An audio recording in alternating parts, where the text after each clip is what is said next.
I'm Sean Keys, Peds Sports and Trauma in Orlando, Florida at AdventHealth for Children. I'm here to talk to you about the BEAR implant considerations in your adolescents and young athletes.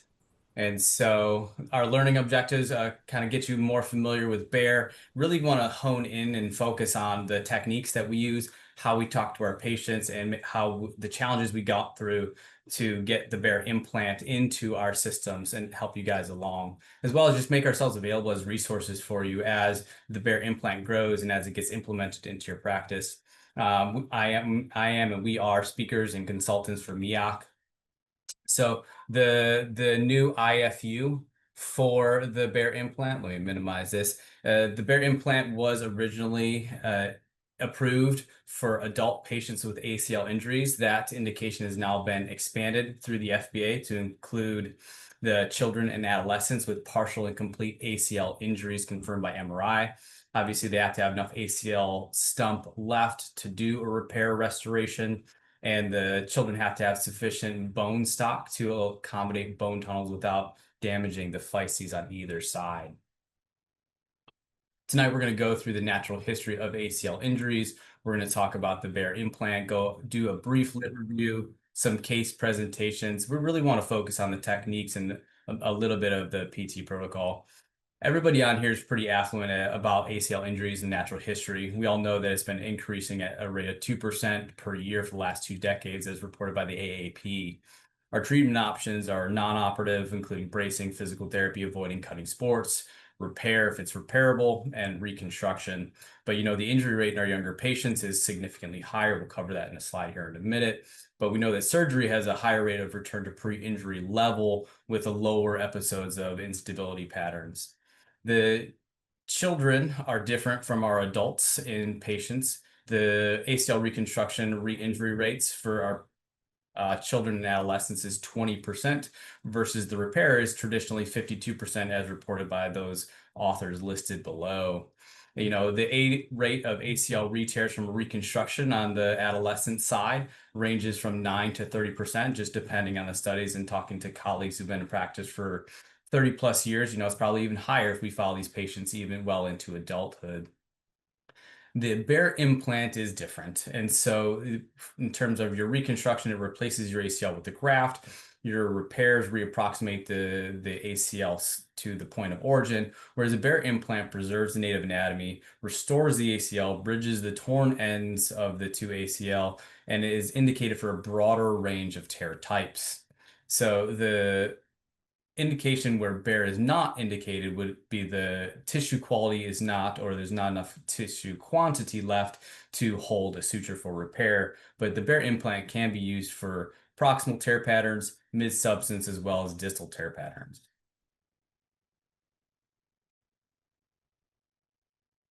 So preserving the ACL restores the natural anatomic orientation, the alignment of the joint, preserves the biology and the nociceptive fibers and the proprioceptive properties that go along with that. It eliminates the need for graft, harvest, or even allograft, as well as the complications that comes along with that. The concept of no bridge is burned, I don't love that statement, but it's true, and we'll talk about what that means here in a few minutes. So let's talk a minute about the science behind the BEAR implant. And so when you talk about ACL healing, what is the challenge with ACL healing? So the challenge is inside the knee, the urokinase enzymes break down blood clot, washing it away, keeping it from bridging the 2 torn ends of the ACL.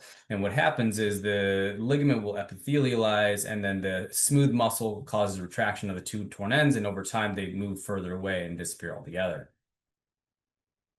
The ACL itself does have the ability to heal. On a histologic level, the ACL was looked at, and it does have the ability to recruit cells, vessels, proliferate, produce collagen. It has the properties just like an MCL does to repair. The problem is the ability to bridge that gap between the 2 torn ends. And so through bench work data, it's been shown that if you can stabilize a blood clot when you mix it with collagen, making it more resistive to those urokinase enzymes. And so taking that, the way that works from the BEAR implant, we hydrate it with the patient whole blood, we put it in bridging the two torn ends of the ACL allows for the fibroblasts to come in to multiply, deposit type 3 collagen, which is then able to convert into type 1 collagen. And those unorganized fibers through time and through stress are able to reorganize and rearrange into a native ACL. And so again, the BEAR implant is decellularized bovine collagen, has no extracellular molecules, no chemical cross-linking agents. It has a low immunogenicity. It's hydrophilic. It absorbs and holds the blood, protecting it from the synovial fluid. I call it a superclot that slows the breakdown over time, allowing for the body to start the healing process and resorbs in about 8 weeks, allowing time to provide that provisional scaffold between the two torn ends of the ACL. And so we're going to move through the literature pretty quickly. Most of you have seen some of these studies. So this is the benchwork data about the 64 Yucatan pigs. Had the 4 subgroups, one with the ACL transection, the reconstruction with the BEAR implant, and the ACL repair. Macroscopically, they looked at the cells, and the ACL in the repair group with the BEAR implant did heal, as well as did show that they did not have arthritis in those pigs when it was compared to the reconstruction, the transection, and the reconstruction with the BEAR implant itself. Dr. McMillan up in New Jersey did do a histology study on 5 re-tears. So you put in the BEAR implant, you do your restoration, and it heals, quote unquote, on the MRI. How do we know that it's actually ACL tissue type 1 collagen? Well, they took the tissues from those torn ACL, sent it off the lab, did H&E staining, and did show that they are in fact native ACL fibers with lymphocytic infiltration, neovascularization, without chronic fibrous tissue showing that it wasn't scar. So these are the research trials that have been done and are ongoing. And so BEAR 1, 2, and 3 have all been done. BEAR Moon, I'm not sure, but I think is nearly fully registered. And then the Bridge Registry is an ongoing surveillance study. We have about 290 patients enrolled so far, looking at real world applications, different techniques, different suturing techniques, different sutures, and looking at the outcomes to see if there's any differences between those. In the concept of burn no bridges. And so what if a BEAR ACL restoration re-tears?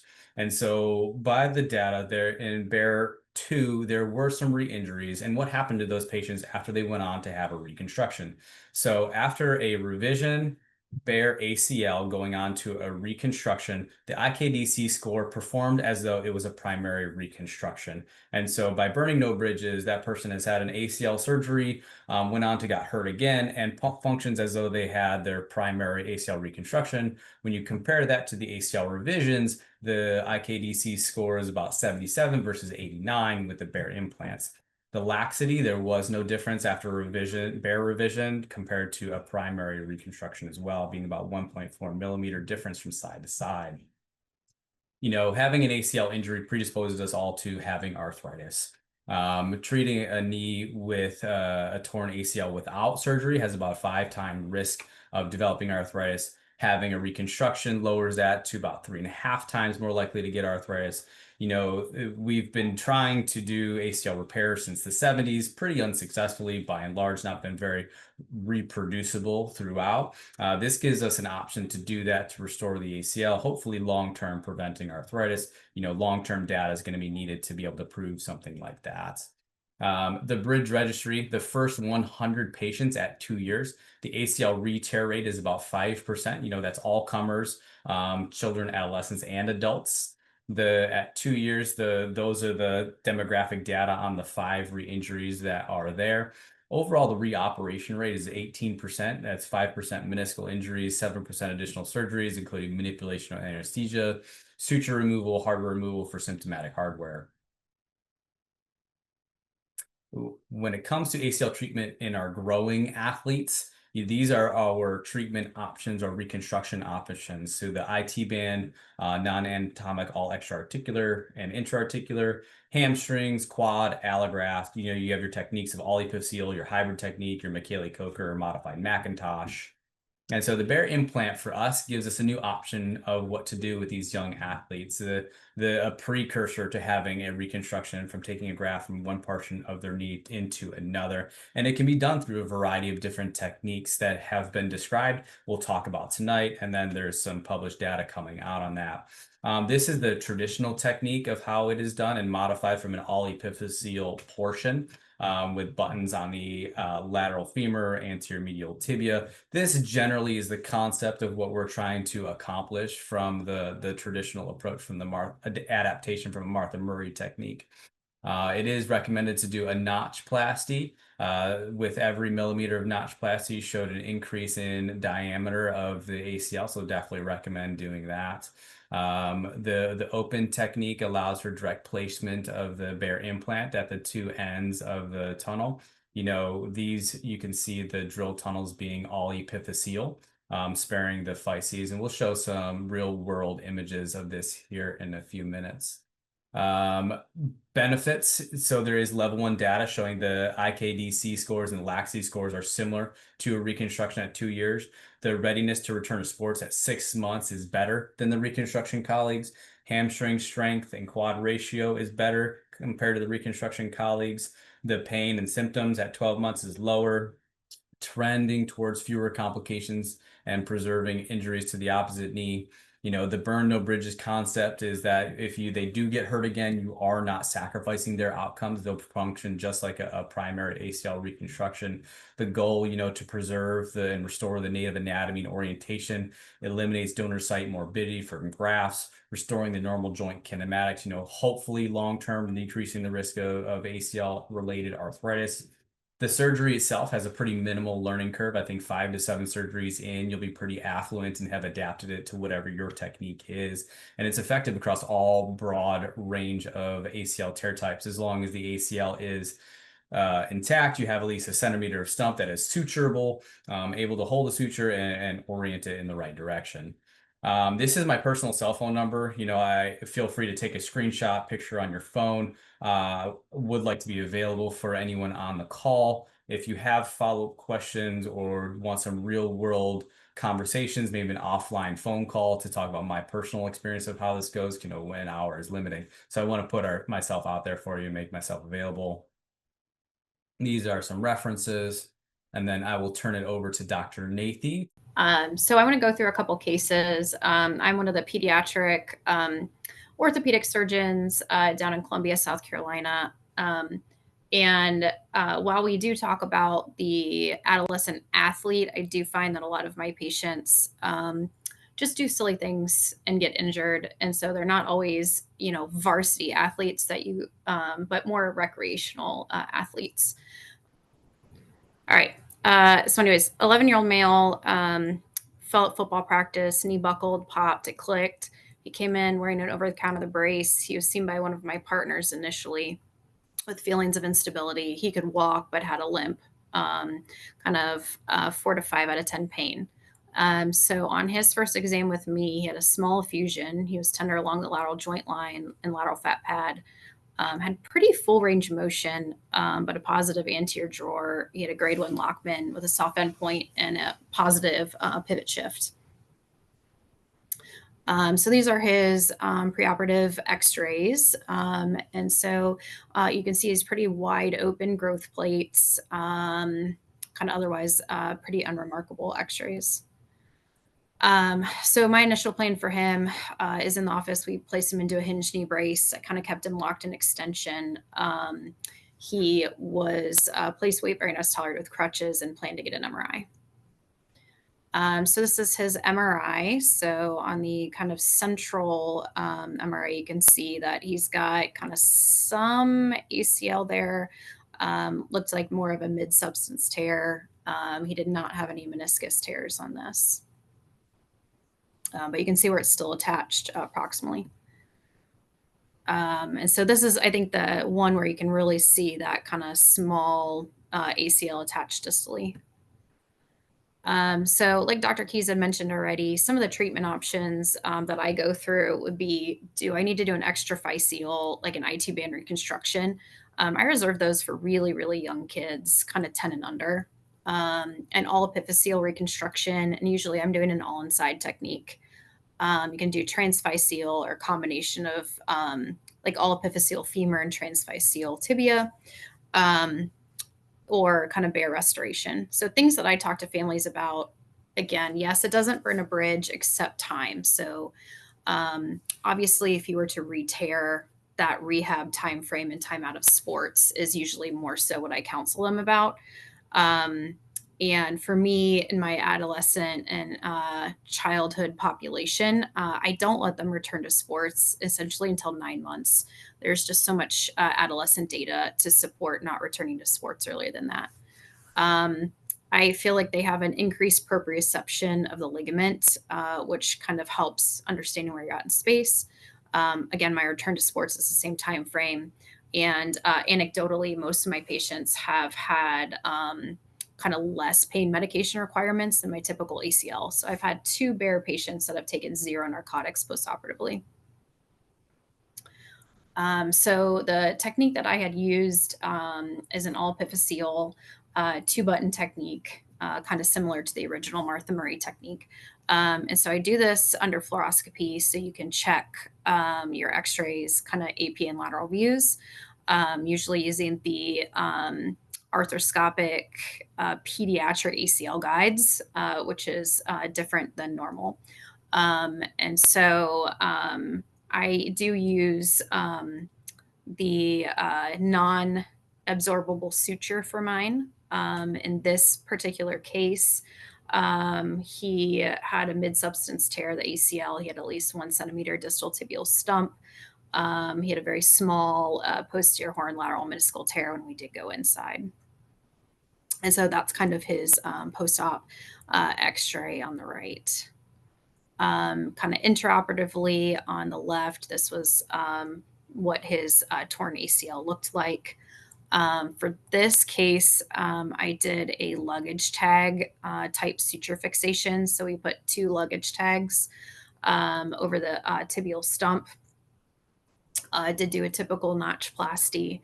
And then basically we fed the repair sutures as well as kind of the internal brace sutures that go through the BEAR up through a button along the femur and then tied over the tibia. So postoperatively, I kept the patient's knee extended for 2 weeks. I don't start them in physical therapy until 2 weeks, as I really, most of my kids do more than they're supposed to and don't like to listen. So that's different than maybe the adult population. And so I do touchdown weight bearing at least 2 weeks, start physical therapy after the 2-week post-op visit. At 9 months, I let them return to sports if they've cleared a return to sport evaluation. And so in this particular patient, he struggled a little bit with his motivation with physical therapy. So he ended up returning to sports at 1 year. He did still have a grade 1 Lockman, but at a very firm endpoint, which was comparable to his contralateral side. In general, he is just a very loose ligamentously kid with no pivot shift. I actually saw him last week. He's over 1.5 years out now and is back to football and doing crazy things. And so this is his 9-month post-op MRI. You can kind of, and again, we don't have as great of cuts maybe as Dr. Keys does, but you can see the kind of ACL kind of clearly here in these cuts. And so things that I consider to drill or not to drill across the physis. So we talk about in the adolescent population, how close are they to skeletal maturity? So in a lot of these patients, obviously he was 11, I don't need to get a bone age, but anyone that's kind of 12 to 14, I'll get a bone age to decide. Obviously we don't want any sort of angular deformity or limb-like discrepancy, other risks, stiffness, and obviously re-tear. So case 2, 12-year-old male, again, playing football. He stopped, kind of planted his knee and turned the wrong way. He had a valgus force then on his right knee, feeling a pop. He came in using crutches. He was 50% weight bearing and had significant swelling about the knee. So on his physical exam, he had a moderate sized effusion. really only had about 15 to 90 degrees range of motion. He had a grade 2 Lockman exam with no endpoint, and a positive pivot shift. So these are his initial x-rays. Again, he is very skeletally immature, and so very wide open physes. In this case, he has quite a bit of patella alta, which is, separate. So this is his preoperative MRI. And so he's got quite a bit of edema, kind of proximally. Looks like he has at least 1 centimeter of the tibial stump attached. So for him, my technique considerations, how much remaining growth. He has more than 2 years. So I will do an all epiphyseal technique for him. He is more of a recreational athlete for football. So options would be extraphyseal IT band reconstruction, all epiphyseal reconstruction, transphyseal, and BEAR. So again, for this patient, I did use a 2-button all epiphyseal technique, similar to what I did for the first case. Part of this is that as I started to do BEAR at my own institution, they gave me a lot of grief for the cost. And so I had to work with the administration very significantly on what implants to use to decrease the cost and in allowing me to do this for patients. And so the cheapest implants are just a standard button, which are about $100. And so again, for this patient, I used a suture passer to do 2 sutures, and I used a thicker suture tape for the repair. And again, a non-absorbable suture for my internal brace through BEAR. So this was his kind of ACL stump when we went in there. That was part of my notchplasty on the side. And again, postoperatively, I do a hinge knee brace, locked in extension. I think for him, I did touchdown weight bearing for 4 to 6 weeks, therapy starting at 2 weeks. So his 10-month post-op appointment, he had grade 1 laxity with Lockman and firm endpoint on Lockman, but 1+ laxity with anterior drawer, very, very slight laxity of pivot shift. But at this point in time, he still had a little bit of quadriceps atrophy. And then 12 months post-op, I made him do more therapy. He had no pivot shift, firm endpoint on Lockman and anterior drawer. And at that point in time, by physical therapy, he was able to return to sports. So this is his postoperative MRI. You can see kind of the ACL reconstituted at that 10-month reconstruction. And so I've had an evolution. I've been utilizing BEAR for about 3 years now. And so I definitely have had an evolution of how I do mine. I'll go through 3 different techniques of how I do it. And so this is an 8-year-old, obviously ACL tear. This is my all epiphyseal drilling technique. And so an over-the-top aiming arm, I typically have an X-ray. I use a large X-ray. I've used mini C-arm. I've used large. I find it easier to do a large C-arm. It's my all epiphyseal tibial guide. This is a couple that I use. I've evolved from this one. I'm pretty blessed that I have one guide now that I use for kids and adults. And so the aiming arm goes all the way down to 20 degrees, all the way up to 80. So don't have to choose different guides anymore.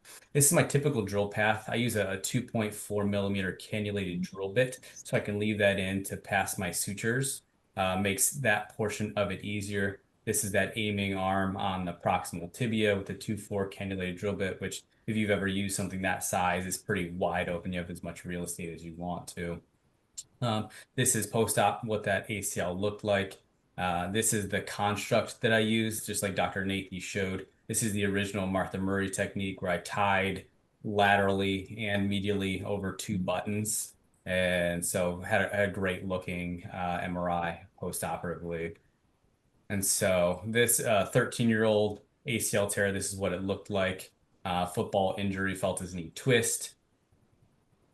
Same drill path, same drill technique, but my anchor choice, this is my implant of choice of how I like to do mine. I do a knotless button on the anteromedial tibia to a knotless suture anchor on the lateral epiphysis of the femur extra-articularly. And so my drilling is the same, all epiphyseal 2-4 cannulated drill bit. And I have my ACL support suture slung through the button here on the anteromedial tibia and then out the femoral tunnel, and I dunk it all into an anchor on the anterolateral aspect of the femur. This is my preference. This is what I'm using now for almost all of them. I think it's slick. I think it's fast. I think it's easy. And so I definitely enjoy the knotless technique and approach to this. This kid's a little bit older ACL tear. This is what the ACL looked like about 8 months post-op.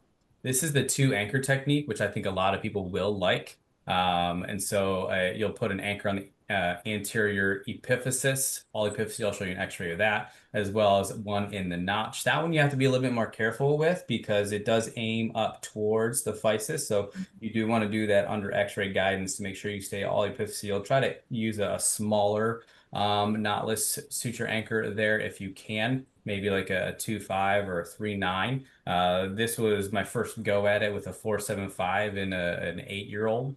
It got it in there. It looked pretty good, but it took up a lot of real estate, as you can tell. Made me a little bit nervous with this kid. This is what he looked like 8 months post-op. Has a great ACL. He's back to playing football. This kid was super motivated to get back to doing everything that he wants to. This is a 14-year-old, 8-month post-op. And so when it comes to getting MRIs, you don't have to get an MRI in all these people. I've been doing that since the change or swayed away from that. I think some of it's because I want to be able to show people what these ACLs look like. And secondarily, the families feel a lot better knowing they're getting an MRI, at least in my patient population, that once I say if your ACL is repairable, we'll repair it. And we'll get an MRI at about the 8-month mark after surgery to see how it looks. They tend to feel a little bit more confident and better in that. And so you may consider, will insurance pay for it, right? And for me, my MRI indication is I just say evaluate for the ACL. And so far, I've had 2 denials. One was a straight denial, didn't get approved. The other one, the family actually took the authorization, called the insurance company, and got it approved themselves. And so they got it. Yes, we got a couple questions that have come in via email.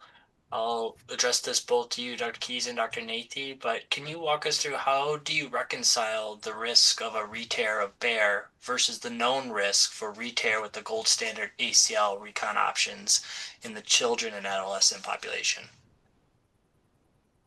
Dr. Nathe, you want to field that first? Sure. Typically, when I'm meeting a patient, I give them all the options on how we can fix this. So, whether if they're young and open growth plates, then usually I'm talking about either an all epiphyseal technique with hamstring autograft or quad or BEAR. And usually I will give the families all the information, all the risks, and then I tell them to go and kind of look it up themselves. So most of them don't make a final decision that day. And I honestly have them call me back to let me know kind of which option they go with. And so it gives them a little bit more support. And really, when I tell them, yes, there may be a little bit increased risk of re-tear. However, the thing for me is they're just going to lose that rehab time frame more than anything else. And so as long as they're willing to handle that and agree to that, I think most families have been more than happy to do that. Now, if I have a adolescent patient who's maybe a junior in high school and wants to get back to a senior season, they can decide for themselves what they would like, and may decide to go a different direction. But I do, again, counsel those families, and so make sure they understand that risk prior to doing surgery.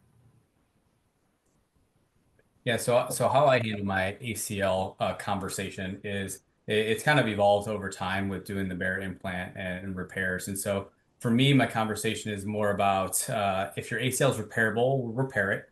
If it's not repairable, we'll replace it, and I help them choose the backup graft.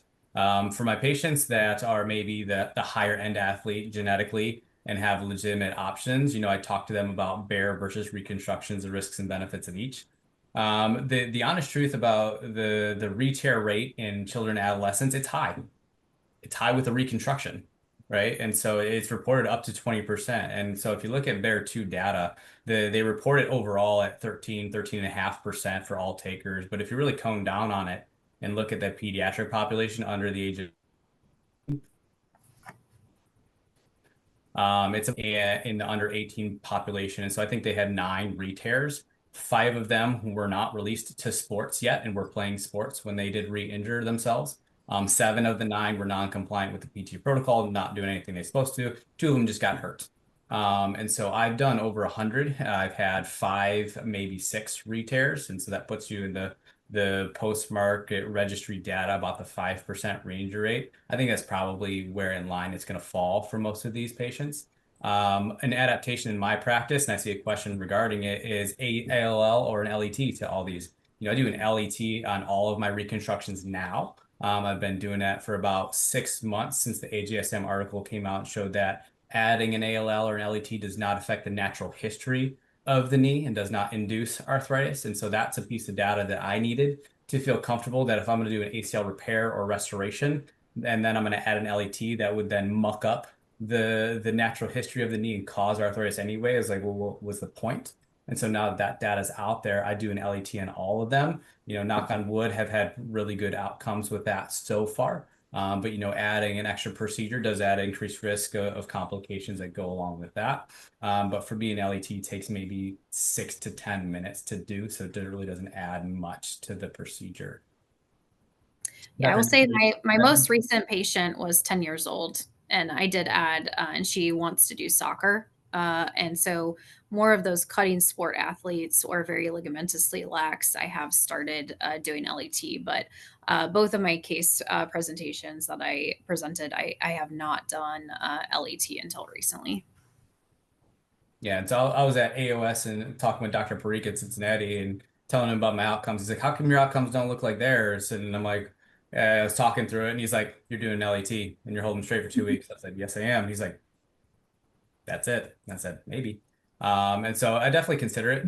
Would recommend considering it for your patients. If it's not part of your practice, the data on it's pretty impressive kind of throughout, the lowering the risk of re-injury fourfold. So I recommend it. I do it for all of mine just as a routine. For that, you do want to document other instability of the knee, high grade, and document the pivot shift. That way insurance covers that portion of the procedure as well. I think the next question was about BEAR rehab, returning 9 to 12 months. We talked about getting back around 6 months and criteria for returning and an accelerated rehab protocol. I don't have an accelerated rehab protocol, and don't tell Miach this, but I actually don't follow the Miach protocol either. For me, what I've found is I want to put my patients in the wheelhouse of my physical therapists, and my physical therapists are really good at doing ACL reconstruction rehab. They just are. That's what they do all day, every day. And so I use my standard reconstruction protocol for my repairs and restoration of the BEAR implant, as well as my reconstructions. I treat them all the same. That way, physical therapists don't get confused or get lost. Something that's different, I follow what Dr. Nathe does, is I lock everybody straight for 2 weeks, even my reconstruction patients. I don't really worry about stiffness with bending. It's on the 4% risk baseline for me. And I worry more about that extension lag for a pediatric and adolescent or an adolescent child sitting in that flexion for 2 weeks and then they're stuck there. I worry more about that. So I lock them all straight because I'm fine if they get stiff and straight because my therapist can bend that knee without much problem. And we're pretty aggressive with dynamic splinting and stretching exercises pretty early. So I don't let anybody go back until 9 months. It's just part of, I follow the pauseness statement in that. And truthfully, I don't think they're ready at the 6-month mark. If you look at the biometric data, and the 6-month mark comes back from the BEAR-2 trial. The difference from BEAR 1 to BEAR 2 is BEAR 1 was 9 months strict for those first 10 to 20 patients. BEAR 2 is when they were starting to see how good they were and how well they were testing on their return to sport readiness criteria, and started letting them get back to the 6-month mark. That's when you started to see re-injury rates before the 9-month mark or right after going to sports. And so calls into question really the readiness of them. I think some of the lack of morbidity with the graft makes them feel better. Like Dr. Nathe talked about taking less pain medicines. And so they feel better. And so they feel more confident. And so therefore, especially in our younger patients, definitely a little more risk taking when they don't have something holding them back. And so for me, I don't let them go back until 9 months. Dr. Nathe, are you different at all? No, I blanket statement when I first meet somebody and they have an ACL tear, I said, I'm not going to let you go back before 9 months. There's just too much data to support 9 months in any adolescent patient. And the number one re-tear risk is going back to sports too early in adolescents. So I tell them all 9 months. And then I make them pass a return to sport evaluation before I do let them go back. Agreed. And then how are you explaining BEAR to candidates in the clinic? And are you usually offering this as an option to all ACL patients or only proximal tears on MRI? For me, it goes back to my conversation of if it's repairable, we'll repair it. If it's not repairable, we'll replace it. The MRI, Dr. McMillan published an article and talked about how the MRI is not that great at really identifying where the tear is and whether or not they're a candidate for an MRI. And I've been burned where I didn't talk to patients about a repair and it was like a proximal avulsion because it looked like there's no ACL in the MRI. And so I tell them that's my can statement. If it's repairable, we repair it as long as I consider them a candidate for a variety of reasons. But if it's not repairable, we'll replace it. And that's my selection of a graft. The way I tell them what the BEAR implant is when I say if it's repairable, we'll repair it, and we'll use the BEAR implant to help it heal. If they ask questions about what the BEAR implant is, I give them a little pamphlet or packet on it that we have in the office, and I describe it that it's just basically a super clot. It's collagen that's gone in 8 weeks. It bridges the gap between the torn ends and just creates a microenvironment inside the knee so that the knee can start to heal the ACL. And then when the clot's gone in 6 to 8 weeks, the provisional scaffold is there and the body takes it from there. Dr. Nathe, you use something different? No, I usually tell them that, the reason that the ACL can't heal is because it can't form a blood clot. And this is a way to hold the blood clot until the ends can heal. But I do have I don't always tell them that I will repair it. I do have one patient that really did not want to do BEAR the other day and had a proximal tear, and it would have been perfect for repair. Which is frustrating. But I've also used it for distal tears. So in the child and adolescent population, one of the other really big things that I think it's helpful with is more of the tibial spine, where it's just basically a distal avulsion of the ACL without maybe any bony fixation. And so I have done it at least twice for distal tears, where it's almost like just a tibial spine avulsion, but just the actual ACL. And that's worked really well. And then Dr. Nathe, do you follow the time frame from injury? Because when it first came out, the FDA recommended within 50 days of injury because of what was found in BEAR 1 and BEAR 2. Are you following that? I try to, but the first case I presented was like 42 days out. And I think the other one that I presented was like, Lincoln, I want to say like 40, it was still in the 40 something day range. And so I've kind of pushed it close to that 50 days. But I think that for me, I'll still offer it as long as once I'm in the knee joint, it looks like it's good enough tissue to repair. And so anecdotally, are there ever any factors that you find when you want to do a BEAR or the family really wants a BEAR that would preclude them from getting it? Like these are some predictive things of like, yeah, I don't think you'll be a candidate, or have found certain patients to not be a candidate because of it? I think I've only had one patient so far that I wasn't able to do it on, and it wasn't until I was intraoperative. There just wasn't good tissue to repair. And I even tried repairing it first, and it just kind of shredded the tissue. Is really bad.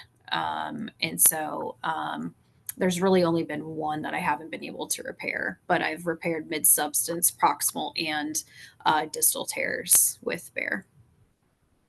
Yeah. So what I've found is I don't use timeline anymore. I think Mhm. that has burned me more than anything. When you get in there and it's this beautiful ACL, it looks like an avulsion with Mhm. great vascular channels running up. You're like, man, it's like 80 days out. I wish I would have repaired this, but I didn't talk to him about it.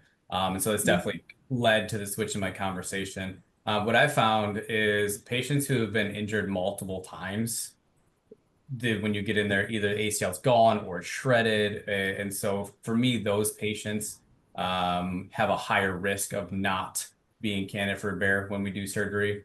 But my conversation with them is your ACL, you have to have enough ACL left, and it has to have good vascular flow and have good enough tissue to do a repair or restoration. And that's when I know. That's what I follow. Yeah, agree. What percentage of your patients choose BEAR after you talk to them, do you think?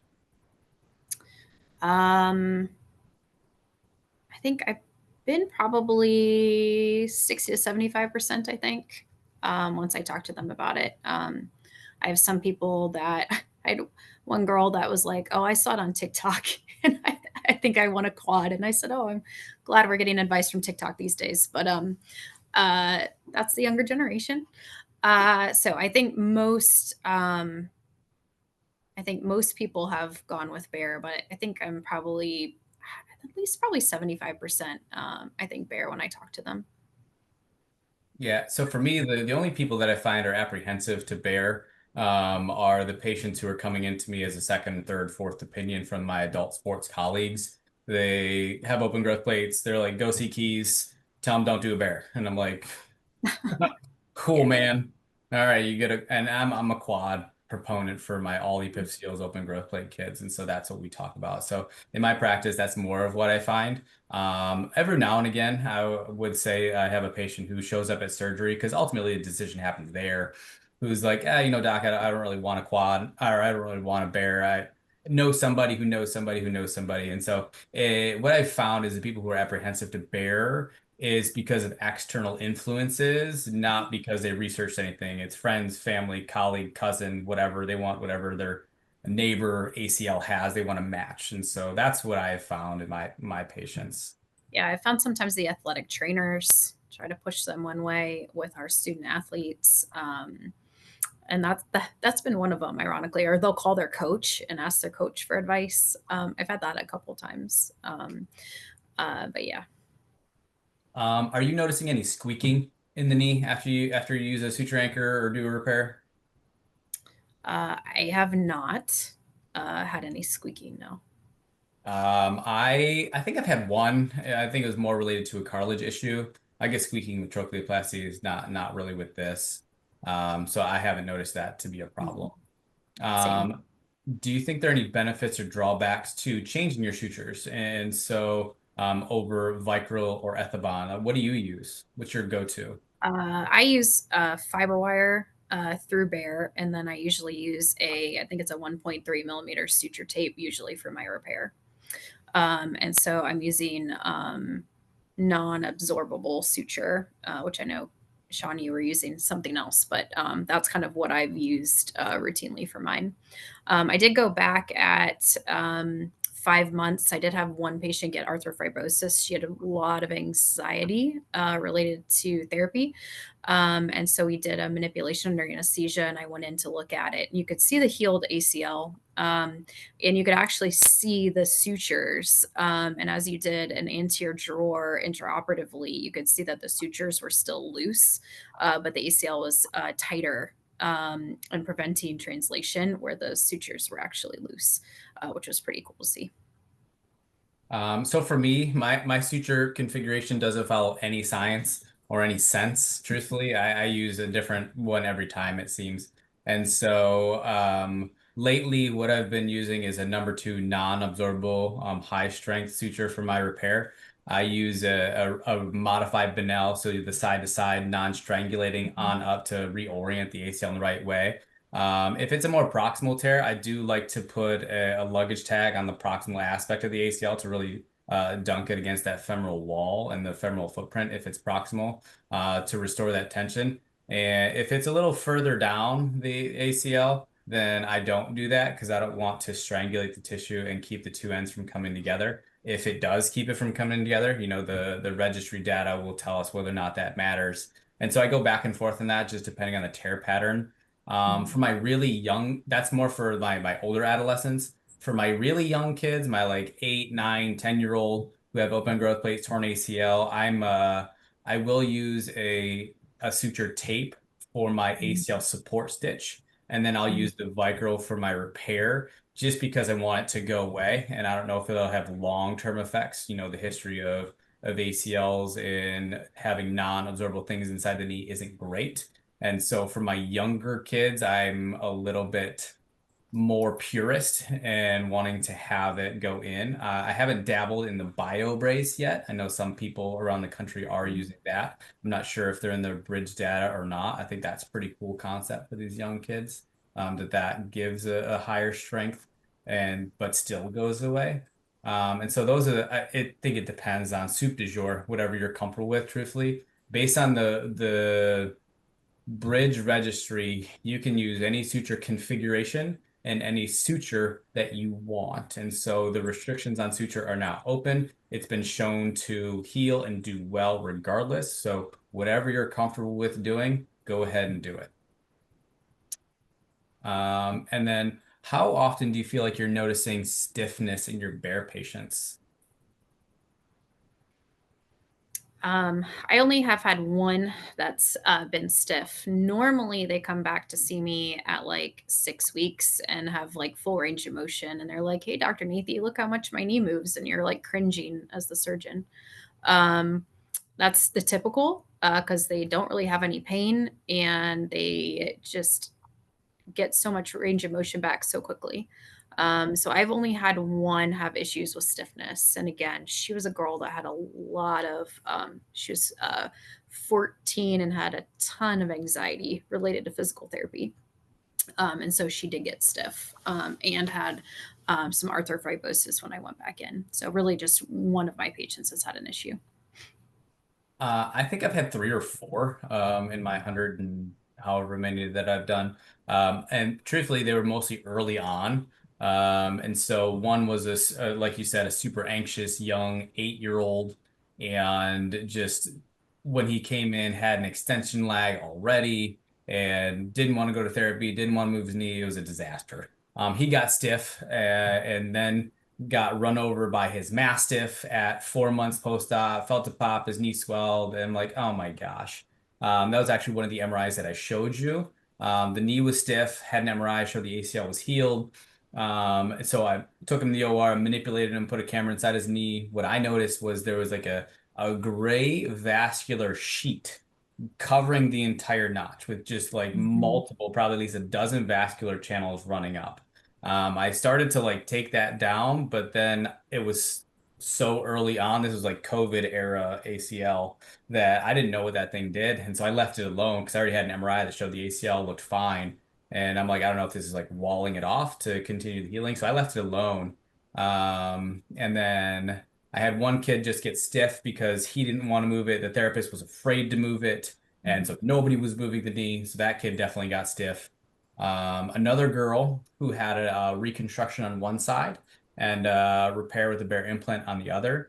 So on her first surgery, the quad, she got stiff.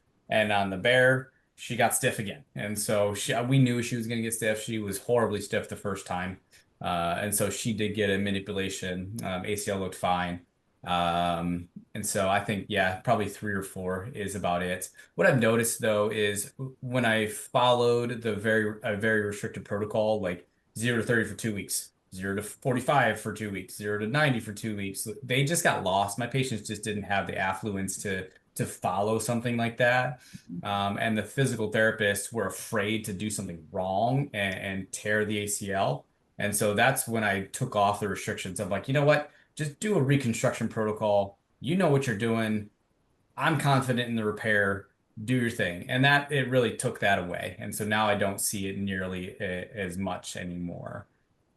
Yeah, and I would say that the therapists are a little worried about it because it's something new to them. It's not something that they understand. So when I started doing it, I did have a meeting with all my physical therapists. We did kind of like a lunch and learn, and I went over essentially like what BEAR is, why we're doing this, and some of the rehab specific things for it. And I think that helped them get a lot more comfortable with rehabbing those patients, and that helped a lot.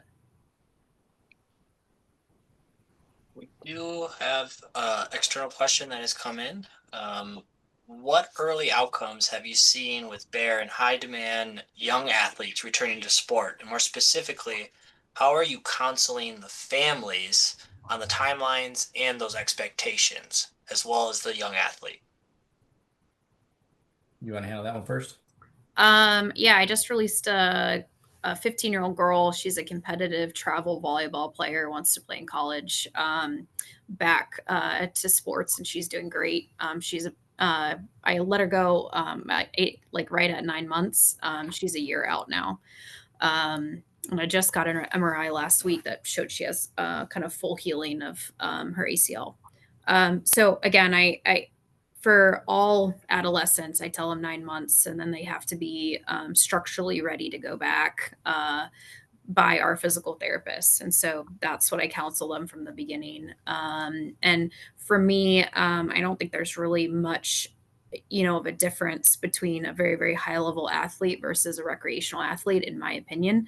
I think we have, where I'm at, a very sports specific physical therapy place where we do a lot of actually professional athletes and things like that. So usually towards the end, I will have them go to their sports specific therapy programs, which I do think helps return to the high level athletes.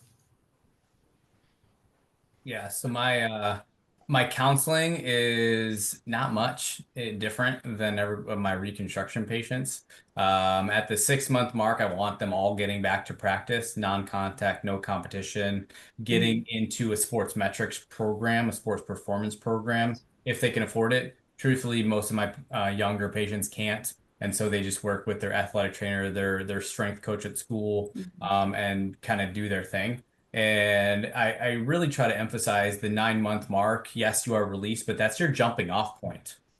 You're Right. not 100%. You're not where you were. I equate it to kind of like basketball, where basketball has a natural flow to the game, where every quarter starts off intense, ends intense. These kids coming back, I want them in those mid-quarter minutes where the game has kind of found its flow and they can move up and down the court, in and out, get a little bit of intensity, and they kind of grow from there. The risk of getting hurt is there, regardless of what you do, reconstruction or repair. And so I try not to make them feel like they have anything different than their cousin or their friend or their teammate who also has an ACL and had a reconstruction. I treat them all the same. I want them to feel the same. In my practice, also from a sports side, is if you have sports surgery with me, you get an automatic referral to mental health. They're going to reach out to you, and you will and may struggle at some point in your journey, and they make themselves available to these patients. And I let the families know that. And I would encourage you to do the same, because the parents already know. The kid's in denial at that moment, but the parents already know. The parents are as devastated, if not more devastated, than the kid is. And sometimes the mental health is for the parents to help them through the journey more so than the child. And so that's kind of something that we add to our program as well. Does that answer your question? Good.